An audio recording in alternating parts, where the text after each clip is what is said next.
ગુજરાતભરના તાજા અને સચોટ સમાચાર મેળવવા માટે અમારી રાષ્ટ્રીય સમાચાર ચેનલને સબસ્ક્રાઇબ કરો અને બેલ આઇકન પર ક્લિક કરો।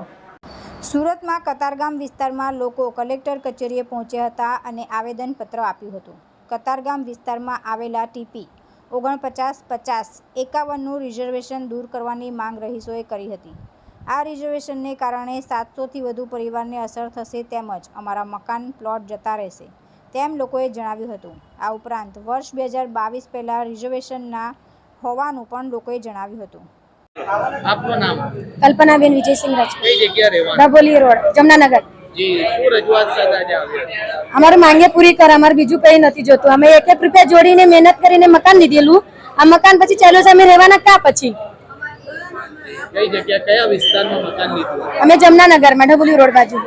ત્યાં કેટલા લોકો ટોટલ રહેતા છે? કેટલા લોકો? અમે કતારગામથી આવ્યા છીએ। મારું નામ રમેશ જાડા છે।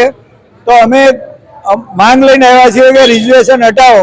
તો રિઝર્વેશન આ લોકોએ 2004માં હતું નહીં અને 2022માં નાખી દીધું છે। તો કોના કહેવાથી નાખ્યું છે અમને ટલ્લે ચડાવે છે।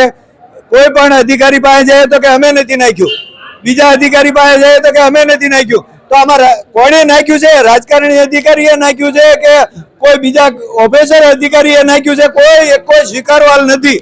અમને ટલ્લે ચડાવે છે કે ભાઈ મેં નથી નાખ્યું। તો તમે નથી નાખ્યું તો નાખ્યું કોને? અમે તો નાખ્યું નથી।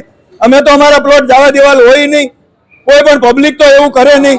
તો નાખ્યું છે તો અધિકારીઓએ, પણ કોઈ સ્વીકારવાલ નથી કે અમે નાખ્યું છે। અત્યારે અમે હેરાન થાવી છીએ કે આટલી ગાંધીનગર જઈએ આવ્યા, અહીંયા બીજી વાર આવ્યા તો અમારું કોઈ સાંભળતું નથી। અત્યારે એટલું પબ્લિક લઈને આવ્યા છીએ।